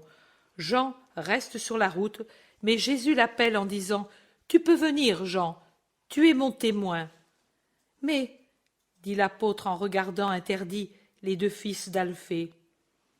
Joseph dit « Oui, oui, viens aussi, et même nous voulons que tu entendes nos paroles. » Et alors Jean descend à son tour dans le vignoble où tous ensemble ils s'enfoncent en suivant les courbes des rangées, au point que l'on ne peut plus les voir de la route. « Jésus, j'ai été heureux de voir que tu m'aimes, dit Joseph. Et pouvais-tu en douter? Ne t'ai-je pas toujours aimé? Moi aussi, je t'ai toujours aimé, mais dans notre amour, depuis quelque temps, nous ne nous comprenions plus. Moi, je ne pouvais approuver ce que tu faisais, car cela me paraissait ta ruine, celle de ta mère et la nôtre. Tu sais, nous, tous les vieux Galiléens, nous nous rappelons comment fut frappé Jude le Galiléen, et comment furent dispersés ses parents et ses disciples dont les biens furent confisqués. Ceux qui ne furent pas tués furent envoyés aux galères et eurent leurs biens confisqués.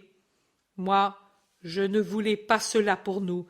C'est que, oui, il me semblait que cela ne devait pas être vrai, que justement chez nous, de la descendance de David, oui, mais ainsi, nous ne manquons pas de pain, pour cela, non, et que le Très-Haut en soit loué, mais où se trouve la grandeur royale que toutes les prophéties attribuent à celui qui sera le Messie? Et toi, es-tu la Vierge qui frappe pour dominer? Tu n'as pas été la lumière à ta naissance. Tu n'es même pas né dans ta maison. Oh, je les connais bien, les prophéties. Nous, bois secs désormais. Mais rien ne disait que le Seigneur l'aurait revêtu d'une frondaison. Et toi, qu'es-tu, sinon injuste? C'étaient les idées à cause desquelles je te combattais en gémissant sur notre ruine. Et pendant que je gémissais ainsi, voici venir des tentateurs pour faire enflammer encore plus mes idées de grandeur, de royauté. Jésus, ton frère a été un imbécile. Je les ai crus. Et je t'ai déplu. C'est dur de l'avouer, mais je dois le dire. Et toi, penses qu'Israël tout entier était en moi, imbécile comme moi, sûr comme moi que l'apparence du Messie n'est pas celle que tu nous donnes. Il est dur de dire « je me suis trompé ». Nous nous sommes trompés, et nous nous trompons, depuis des siècles. Mais ta mère m'a expliqué les paroles des prophètes. Oh, oui, Jacques a raison, et Jude a raison. Entendu de sa bouche, comme eux les ont entendus, tout enfant, on voit que tu es le Messie. Voilà, mes cheveux blanchissent, car je ne suis plus un enfant, et je ne l'étais pas non plus quand Marie revint du temple comme épouse de Joseph. Et je me souviens de ces jours-là et de la réprobation stupéfaite de mon père quand il vit que son frère ne faisait pas les noces au plus vite. Sa stupeur de Nazareth, et aussi les médisances, car il n'est pas d'usage de laisser passer tant de mois avant les noces en se mettant dans les conditions de péché et de Jésus. J'estime Marie et j'honore la mémoire de mon parent. Mais pour le monde, cela n'a pas été un bon moment. Toi, oh, maintenant je sais. Ta mère m'a expliqué les prophéties. Voilà pourquoi Dieu a voulu que les noces soient retardées, pour que ta naissance coïncide avec le grand édit et que tu naisses à Bethléem de Juda. Et Marie m'a tout expliqué, tout, oui, et il y a eu une sorte de lumière pour que je comprenne ce qu'elle a tu par humilité. Et je dis, tu es le Messie, c'est ce que j'ai dit et ce que je dirai, mais le dire, ce n'était pas encore changer l'esprit, car mon esprit pense que le Messie est roi. Les prophéties parlent, et il est difficile de pouvoir comprendre dans le Messie un caractère autre que celui de roi. Me suis-tu? Tu es fatigué? Non, j'écoute. Joseph poursuit. Eh bien, ceux qui cherchaient à séduire mon cœur sont revenus, et ils voulaient que je te contraigne. Et parce que je n'ai pas voulu, le voile est tombé de leur visage, et ils sont apparus pour ce qu'ils sont, de faux amis, de vrais ennemis. Et d'autres sont venus, pleurant comme des pécheurs, et je les ai entendus. Ils ont répété tes paroles dans la maison de Chouza. Maintenant, je sais que tu régneras sur les esprits, c'est-à-dire que tu seras celui en qui toute la sagesse d'Israël se centralise pour donner des lois nouvelles et universelles. En toi, la sagesse des patriarches et celle des juges, et celle des prophètes, et celle de nos aïeux David et Salomon. En toi, la sagesse qui a guidé les rois, Néhémie et Esdras. En toi, celle qui a conduit les Maccabées. Toute la sagesse d'un peuple, de notre peuple, du peuple de Dieu.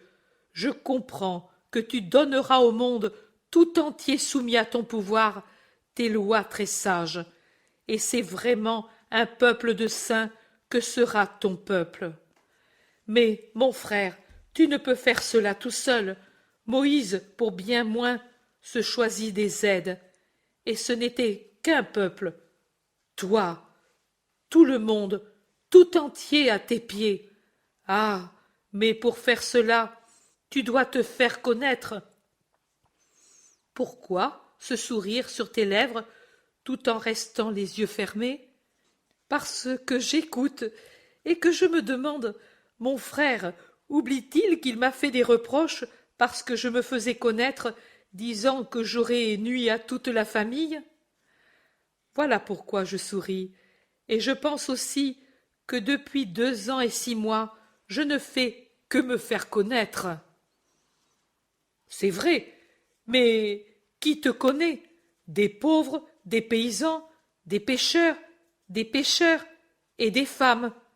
Les doigts de la main suffisent pour compter.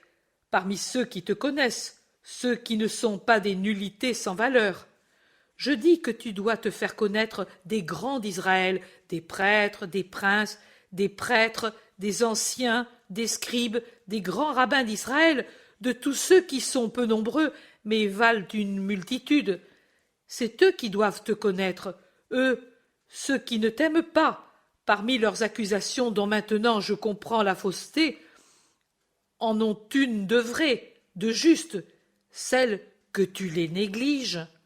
Pourquoi ne te présentes-tu pas pour ce que tu es? Et pourquoi ne les conquiers-tu pas par ta sagesse? Monte au temple et siège dans le portique de Salomon. Tu es de la souche de David et prophète, cette place te revient. Elle ne revient à personne comme à toi, de droit. Et parle. J'ai parlé, c'est pour cela qu'ils m'ont haï. Insiste et parle en roi. Ne te rappelles-tu pas la puissance, la majesté des actes de Salomon? Si, il est splendide ceci, tu es vraiment celui qu'ont prophétisé les prophètes, comme le montrent les prophéties vues avec les yeux de l'esprit, tu es plus qu'un homme. Lui, Salomon, n'était qu'un homme. Alors, montre-toi pour ce que tu es, et ils t'adoreront. M'adoreront-ils les Juifs, les princes et les chefs des familles et des tribus d'Israël? Pas tous, mais quelques-uns qui ne m'adorent pas m'adoreront en esprit et en vérité. Mais pas maintenant. Je dois avant ceindre la couronne et prendre le sceptre et revêtir la pourpre. Ah, alors tu es roi, tu vas l'être bientôt, tu le dis, c'est comme je pensais, c'est comme beaucoup le pensent. En vérité, tu ne sais pas comment je régnerai, seul le Très-Haut et moi, et quelques âmes auxquelles l'Esprit du Seigneur s'est plu à le révéler, maintenant et dans les temps passés, nous savons comment régnera le roi d'Israël, loin de Dieu. Pourtant, écoute-moi aussi, frère, dit Simon d'Alphée. Pourtant Joseph a raison. Comment veux-tu qu'ils t'aiment ou qu'ils te craignent si tu évites toujours de les stupéfier? Ne veux-tu pas appeler Israël aux armes? L'ancien cri de guerre et de victoire, ne veux-tu pas le dire? Mais, au moins, ce n'est pas la première fois que se produisent ainsi les appels au trône en Israël, mais au moins par les hosannas du peuple, mais au moins pour avoir su arracher ces hosannas par ta puissance de rabbi et de prophète, deviens roi. Je le suis déjà, depuis toujours. Oui, réplique Simon, c'est ce que nous a dit un chef du temple. Tu es né roi des Juifs, mais tu n'aimes pas la Judée. Tu es un roi déserteur, puisque tu ne vas pas à elle. Tu es un roi qui n'est pas saint, si tu n'aimes pas le temple où la volonté d'un peuple te consacrera roi. Sans la volonté d'un peuple, si tu ne veux pas t'imposer à lui par la violence, tu ne peux régner. Sans la volonté de Dieu, tu veux dire, Simon. Qu'est-ce que la volonté du peuple? Qu'est le peuple? Par qui est-il peuple? Qui le soutient comme tel? Dieu. Ne l'oublie pas, Simon, et moi je serai ce que Dieu veut. C'est par sa volonté que je serai ce que je dois être, et rien ne pourra empêcher que je le sois. Moi, je n'aurai pas à jeter le cri de rassemblement. Israël sera tout entier présent à ma proclamation. Moi, je n'aurai pas besoin de monter au temple pour être acclamé. Ils m'y porteront. Un peuple tout entier m'y portera pour que je monte sur mon trône. Vous m'accusez de ne pas aimer la Judée. C'est au cœur de cette Judée, à Jérusalem, que je deviendrai le roi des Juifs. Saül n'a pas été proclamé roi à Jérusalem, et David non plus, ni non plus Salomon.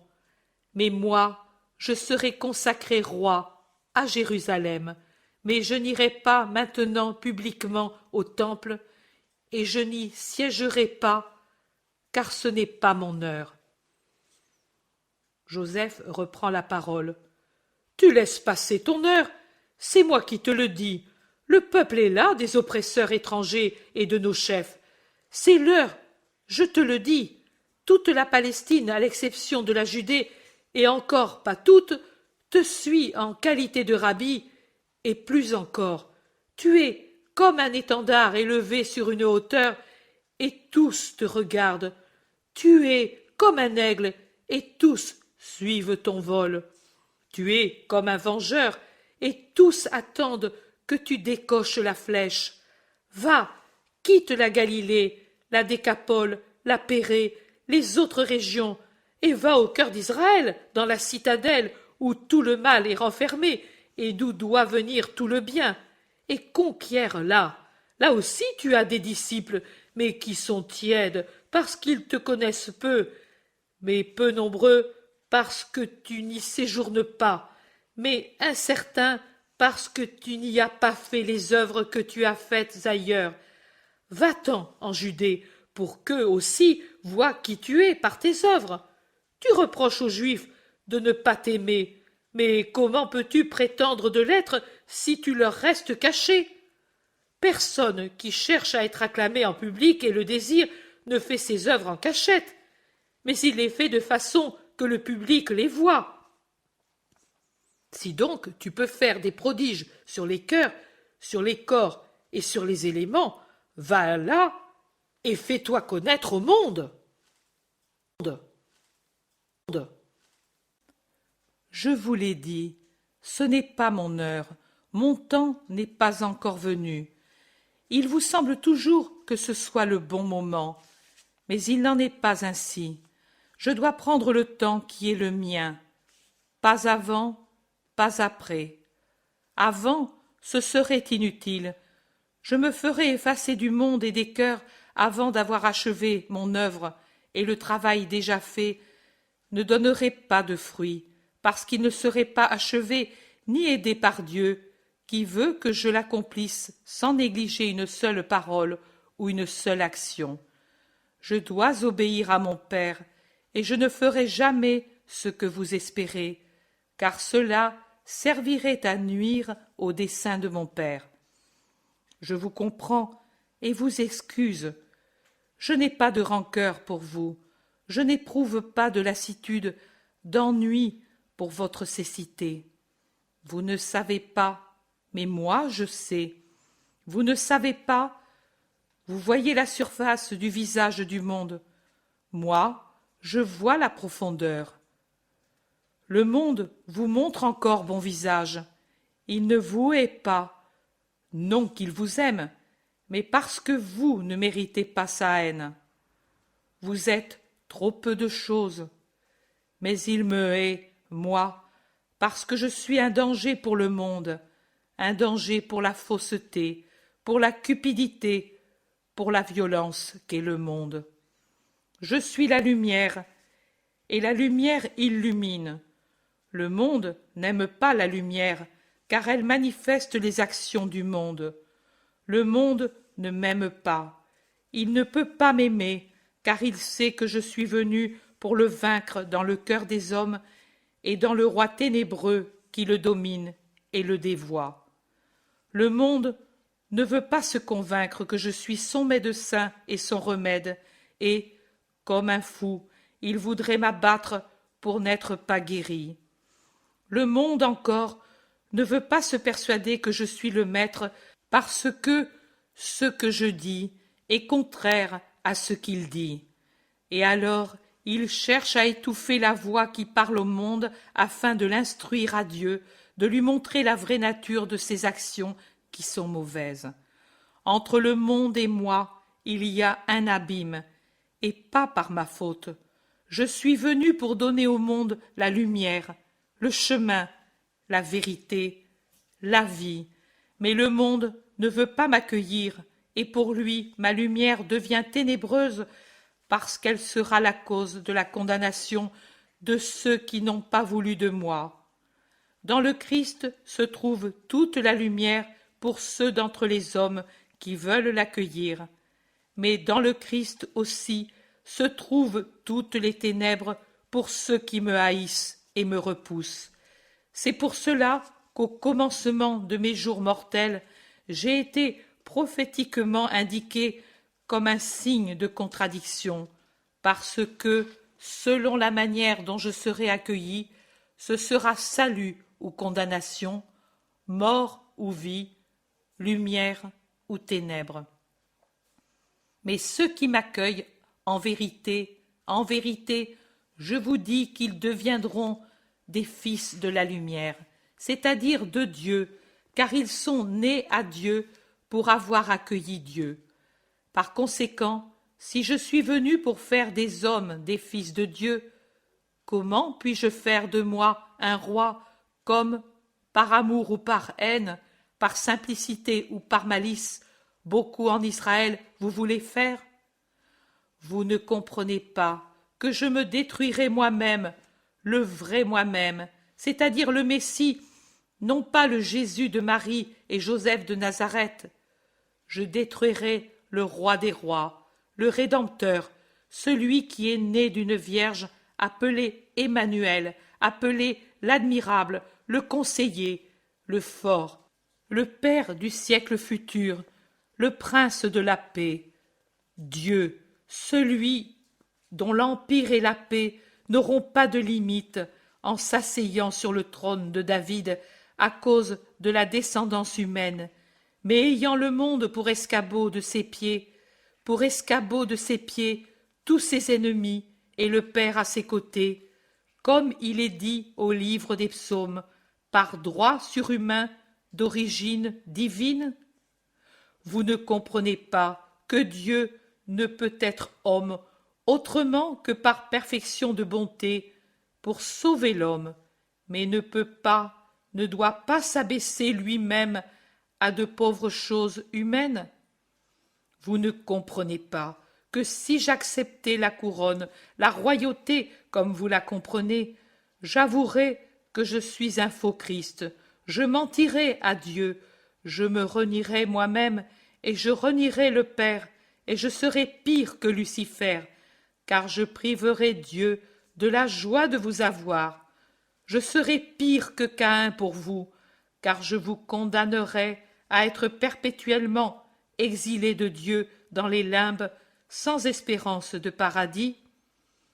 Tout cela, vous ne le comprenez pas.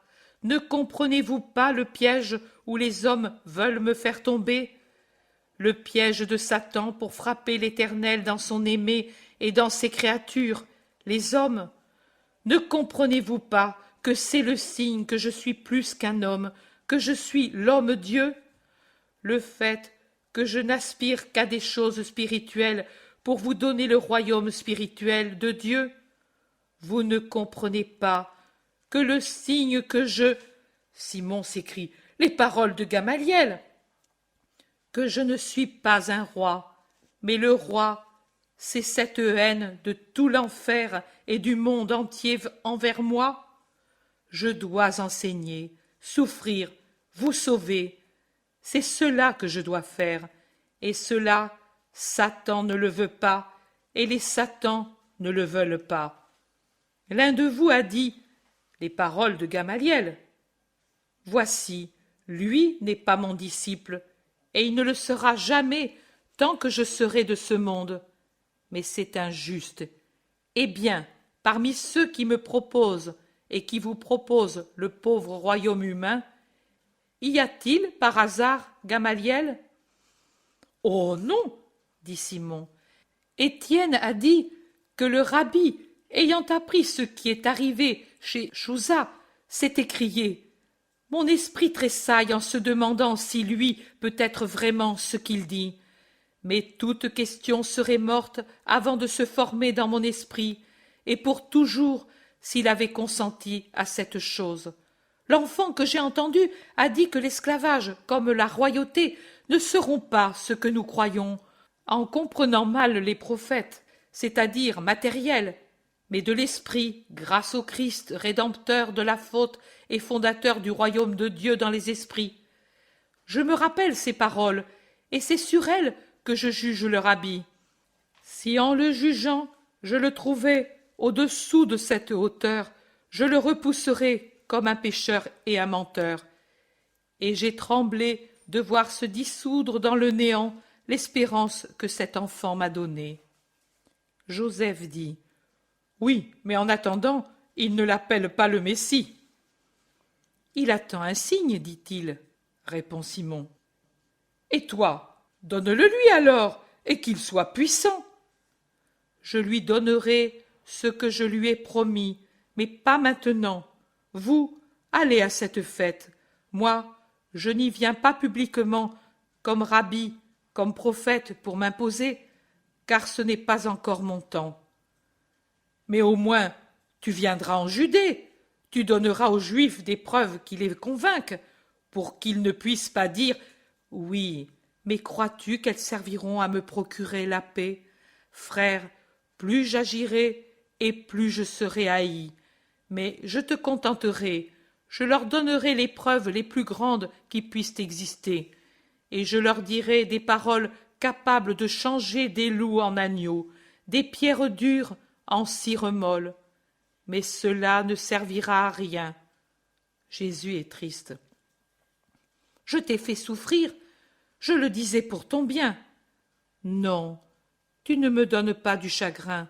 Je voudrais pourtant que tu me comprennes, que toi, mon frère, tu me vois pour ce que je suis.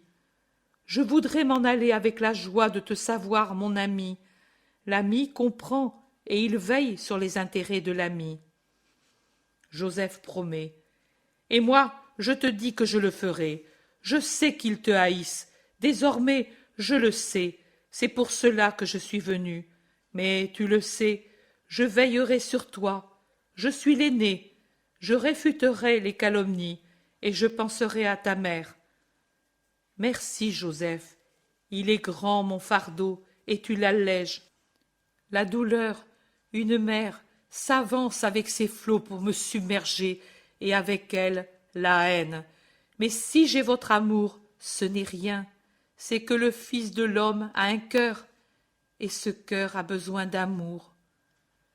Et moi, je te le donne, oui, sous l'œil de Dieu qui me voit, je te dis que je te le donne. Va en paix. Jésus, à ton travail. Je t'aiderai. Nous nous aimions bien. Puis, mais maintenant, redevenons ce que nous étions autrefois l'un pour l'autre. Toi, le saint, moi l'homme, mais unis pour la gloire de Dieu. Adieu, frère. Adieu, Joseph. Ils s'embrassent.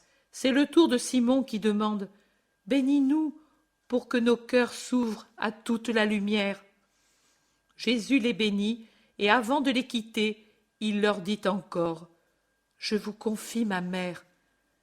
Va en paix, elle aura 2 fils en nous. » Ils se quittent. Jésus revient sur la route et, avec Jean à côté de lui, il se met à marcher vite, très vite. Après un bon moment, Jean rompt le silence pour demander « Mais Joseph d'Alphée, il est convaincu ou non, désormais ?» « Pas encore. Et alors, toi, qu'es-tu pour lui? Messie? Homme? Roi? Dieu? Je n'ai pas bien compris. Il me semble qu'il... » Joseph est comme dans un de ces rêves du matin où l'esprit se rend déjà à la réalité en se dégageant d'un lourd sommeil qui lui donnait des rêves irréels, parfois des cauchemars. Les fantômes de la nuit s'éloignent, mais l'esprit flotte encore dans le rêve qu'on ne voudrait pas voir finir parce qu'il est beau. Pour lui, c'est cela. Il approche du réveil, mais pour l'instant, il caresse encore son rêve. Il le retient pour ainsi dire, car pour lui, il est beau. Mais il faut savoir prendre ce que l'homme peut donner et louer le Très-Haut pour la transformation survenue jusqu'à présent. Bienheureux les enfants, il est si facile pour eux de croire. Et Jésus passe un bras à la taille de Jean qui sait être enfant et croire pour lui faire sentir son amour, son amour, son amour, son amour. Chapitre 174. En attendant les paysans de Giocana, près de la tour de Jezraël. Tu es bien là, Jean, et pourtant il faudrait arriver à Enganim avant le coucher du soleil de demain. Nous y arriverons, Seigneur, dit Jean, et il sourit, bien qu'il soit tout pâle de fatigue, lui qui a marché plus que tous, et il essaie de prendre un pas plus dégagé pour persuader le maître qu'il n'est pas très fatigué.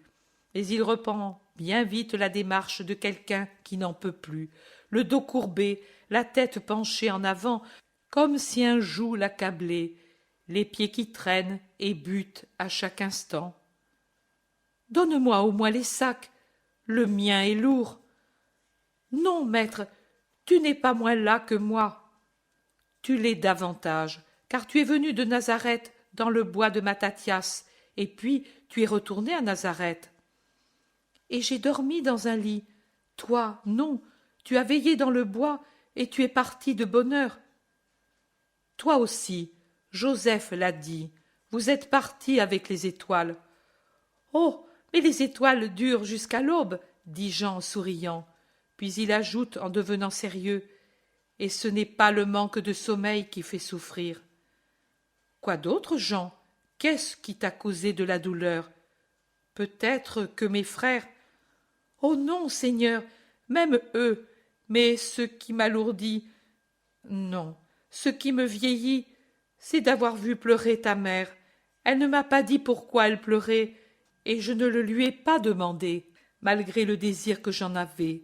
Mais je l'ai tant regardée qu'elle m'a dit « À la maison, je te parlerai. Maintenant, non, parce que je pleurerai plus fort. » Et à la maison, elle m'a parlé avec tant de douceur et de tristesse que j'ai pleuré moi aussi. Que t'a-t-elle dit? Elle m'a dit de t'aimer beaucoup, de ne te donner jamais même la plus petite peine, car après j'en aurai tant de remords. Elle m'a dit « Faisons tout notre devoir dans les mois qui nous restent, et plus que notre devoir. » Car le devoir seulement, c'est peu pour toi qui es Dieu. Et elle m'a dit aussi, et cela m'a tant fait souffrir, et si elle ne l'avait pas dit, elle, je ne pourrais le croire. Et elle m'a dit, et c'est peu aussi de faire seulement son devoir envers quelqu'un qui s'en va, que nous ne pourrons plus servir après. Pour pouvoir nous résigner, quand il ne sera plus parmi nous, il faut avoir fait plus que le devoir. Il faut avoir tout donné, tout l'amour, les soins, l'obéissance, tout, tout. Alors, dans le déchirement de la séparation, on dit « Oh, je puis dire que tant que cela a été la volonté de Dieu que je le possède, je n'ai pas cessé un instant de l'aimer et de le servir. » Et moi j'ai dit « Mais vraiment, le maître s'en va-t-il?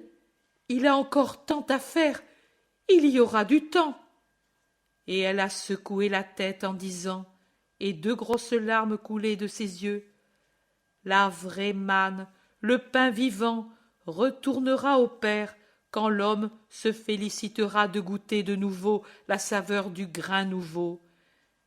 Et nous serons seuls alors, Jean. » Moi, pour la réconforter, j'ai dit, « Une grande douleur, mais si lui retourne au Père, nous devons nous en réjouir. Personne ne pourra plus lui faire de mal. » Et elle a gémi, « Oh, mais avant !» Et j'ai cru comprendre. « Mais en sera-t-il vraiment ainsi, Seigneur? Vraiment? Vraiment? Tu vois, ce n'est pas que nous ne croyons pas à tes paroles, mais c'est que nous t'aimons et... Je ne te dirai pas comme Simon un jour, cela ne peut arriver.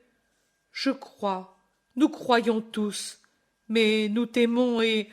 Oh, mon Seigneur, les péchés de l'amour sont-ils vraiment des péchés? L'amour ne pêche jamais, Jean. Et alors, nous qui t'aimons, nous sommes prêts à combattre et à tuer pour te défendre. Les Galiléens ne sont pas aimés des autres, justement parce qu'ils nous disent querelleurs. Eh bien, nous justifierons la réputation que nous avons en te défendant. Nous sommes sur les lieux où, au temps de Déborah, Barak détruisit l'armée de Sisara avec ses 10 000 hommes, et ces 10 000 étaient de Nephtali et de Zabulon, et nous venons d'eux. Le nom maintenant est différent, mais le cœur est le même. Ils étaient 10 000, mais maintenant, même si vous étiez 10 fois 10 000, que pourriez-vous? Quoi? Tu crains les cohortes? Elles ne sont pas si nombreuses, et puis, eux ne te haïssent pas, tu ne leur causes pas d'ennui, tu ne penses pas à la royauté qui arrache une proie aux aigles romaines. Ils n'interviendront pas entre nous et tes ennemis, et eux seront bientôt vaincus. Seriez-vous 1000, 10 000, 100 000, que serait-ce contre la volonté du Père? Moi, je dois l'accomplir. Jean, accablé, ne parle plus. C'est étrange, cet entêtement, cette impuissance mentale, même chez les meilleurs de ceux qui suivent Jésus, à comprendre sa plus grande mission. Il l'accepte comme maître, comme Messie. Il croit à son pouvoir de sauver et de racheter. Mais quand il se trouve en face de la manière dont il rachètera, voilà que leur intelligence se ferme. Il semble même que pour eux, les prophéties perdent leur valeur. Et c'est tout dire pour des Israélites qui, si on peut dire, respirent et marchent et se nourrissent et vivent au moyen des prophéties. Tout est vrai de ce que portent les livres sacrés, excepté ceci, que le Messie doit souffrir et mourir et être vaincu par les hommes. Cela, ils ne peuvent pas l'accepter. Il me semble des aveugles et des sourds auxquels Jésus se fatigue à montrer des tableaux de sa future passion pour qu'ils puissent y lire ce qu'elle sera. Mais ils ferment les yeux et, pour ce motif, ils ne voient ni ne comprennent. La soirée, un peu sombre, s'avance alors qu'ils arrivent en vue de Jezraël. Jésus réconforte Jean qui a cessé de parler et qui marche comme un somnambule, tellement il est fatigué. Il lui dit « Nous y serons bientôt, tu vas y entrer pour chercher un abri pour toi. » « Et pour toi ?»« Non, Jean, moi je vais rester près de la route qui vient de la plaine. Je pense qu'ils vont venir de nuit, et je veux les consoler et les renvoyer avant l'aube. »« Tu es si las, et peut-être il va pleuvoir, comme la nuit dernière. Viens au moins jusqu'au milieu de la veille du chant du coq. »« Non, Jean. Alors je reste avec toi. Nous sommes près des terres des pharisiens, et puis je l'ai promis à ta mère et à moi-même, je ne veux pas avoir à me faire des reproches, moi. Des tours qui servent à je ne sais quoi se trouvent aux 4 coins de Jezraël. Elles doivent être déjà vieilles au moment où je les vois. Elles semblent 4 géants renfrognés que l'on a mis pour servir de geôliers à la petite ville située sur une hauteur qui domine la plaine, qui est en train de disparaître dans l'ombre précoce d'une soirée nuageuse. Jésus dit « Montons sur cette pente près de la tour. Nous verrons toute la route sans être vus. Il y a de l'herbe pour s'étendre, et le perron devant la porte nous accueillera s'il vient de l'eau. » Il monte, il s'assoit sur un muret très bas, à moitié ruiné, qui est à une dizaine de mètres de la tour. On dirait un rempart qui autrefois avait été construit autour de cette grosse tour. Maintenant, il est presque entièrement écroulé, et une herbe épaisse en recouvre les ruines avec de grandes chutes de liserons sauvages et une quantité d'autres plantes particulières aux ruines, aux larges feuilles poilues dont je ne connais pas le nom. Aux dernières lueurs du jour, ils grignotent un peu de pain. Ils n'ont rien d'autre. Jean, bien que très las, jette un coup d'œil vers les branches d'un figuier qui a poussé parmi les pierres, tout tordu et échevelé, et il découvre parmi les feuilles qui commencent à jaunir quelques pauvres figues épargnées par les oiseaux et les enfants. Il les mange, complétant ainsi leur repas. Ils ont de l'eau dans leurs gourdes. Le repas est vite fini. « La tour serait-elle habitée » demande Jean somnolent. « Je ne crois pas. il n'en sort ni lumière ni voix. Tu voulais demander un abri, tu n'en peux plus. Oh non, je parlais pour parler, mais on est bien ici. Allonge-toi au moins, Jean. L'herbe est épaisse, et ici il ne doit pas avoir encore plu. Le sol est sec. Non, non, Seigneur, je n'ai pas sommeil. Parlons. Dis-moi quelque chose. Une parabole. Je m'assois ici à tes pieds. Il me suffit de poser ma tête sur tes genoux. Et il s'assoit en appuyant sa tête sur les genoux de Jésus, le visage tourné vers le ciel. Il fait des efforts héroïques pour ne pas dormir. Il essaie de parler pour vaincre le sommeil. Il cherche à s'intéresser à ce qu'il voit, des étoiles dans le ciel, des lumières sur la route, toujours plus nombreuses les premières, car le vent a chassé les nuages, toujours plus rares les secondes, car la nuit a arrêté la marche des pèlerins. Seul un obstiné continue d'aller avec son char pourvu d'une lanterne qui se dandine, attaché en haut des nattes ou des couvertures tendues sur les arceaux du char.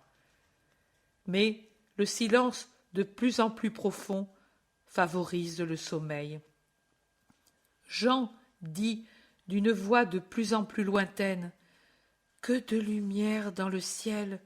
Et, regarde, il semble quelques-unes soient descendues sur la terre et qu'elles tremblent et palpitent, comme là-haut.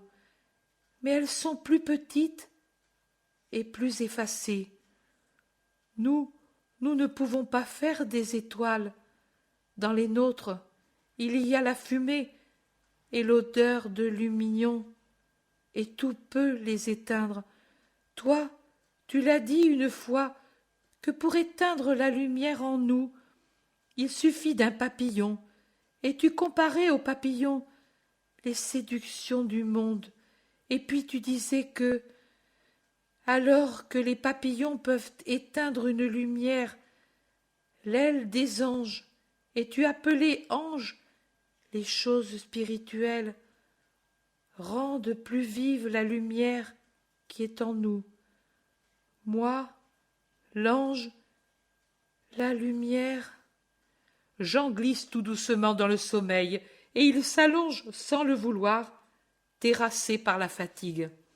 Jésus attend qu'il soit vraiment étendu, et puis lui glisse le sac sous la tête, étend son manteau sur lui, avec des gestes paternels. Dans un dernier éclair de lucidité, Jean murmure encore: « Je ne dors pas, sais-tu, maître? Seulement ainsi, je vois davantage d'étoiles, et je te vois mieux. » Et pour mieux voir Jésus et le ciel étoilé, il tombe en y rêvant dans un sommeil profond. Jésus retourne s'asseoir sur son siège de verdure.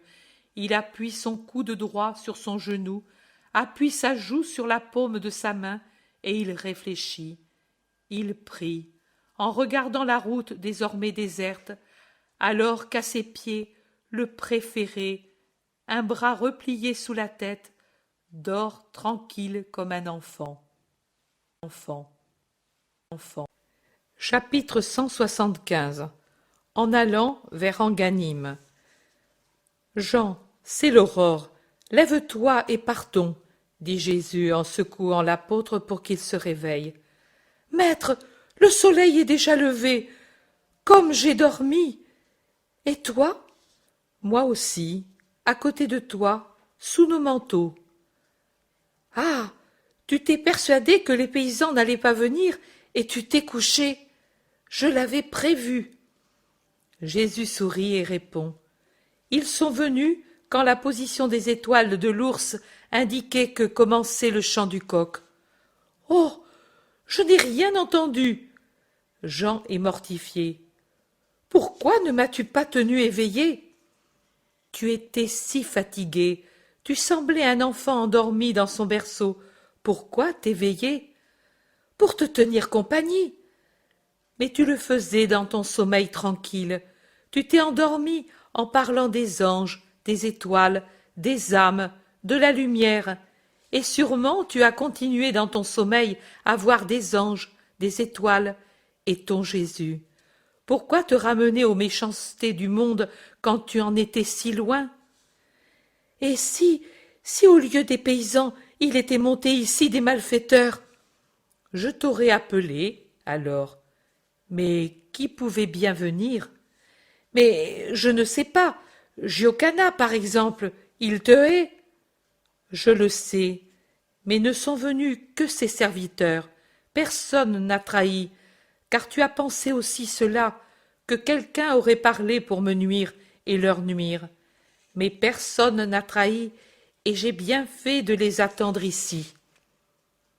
Le nouvel intendant est digne de son maître, et il a des ordres très sévères. Je ne manque pas à la charité en disant « cruel ». Un autre nom serait mensonge. Ils sont accourus dès qu'il a fait nuit en priant le Seigneur qu'il les fasse me rencontrer.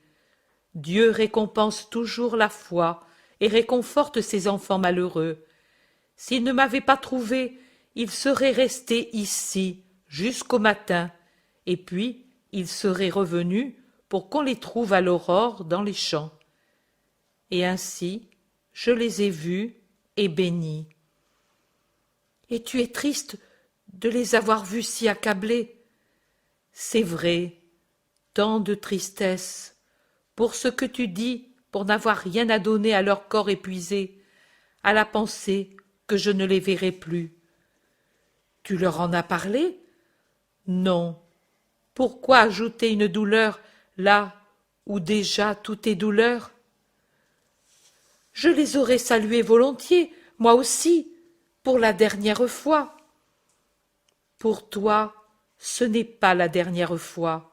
Toi, au contraire, avec tes condisciples, tu t'occuperas beaucoup d'eux, quand moi je m'en serai allé. Je vous confie à vous tous, ceux qui me suivent, et spécialement ceux qui sont les plus malheureux et qui ont dans la foi leur unique soutien et leur unique joie dans l'espérance du ciel. Ô mon maître, je vais dire moi aussi, comme ton frère Joseph, va en paix, maître. Moi, comme je le pourrai, je te continuerai. Crois-le. J'en suis sûr. Allons. La route s'anime, les nuages s'amoncellent dans le ciel, et la lumière diminue au lieu de croître. Il va pleuvoir, et tout le monde se hâte vers la prochaine halte. Mais les nuages ont été bons avec nous. La nuit a été tiède, et il n'y a pas eu de pluie pour nous qui étions au grand air. Le Père veille toujours sur ses fils aimés.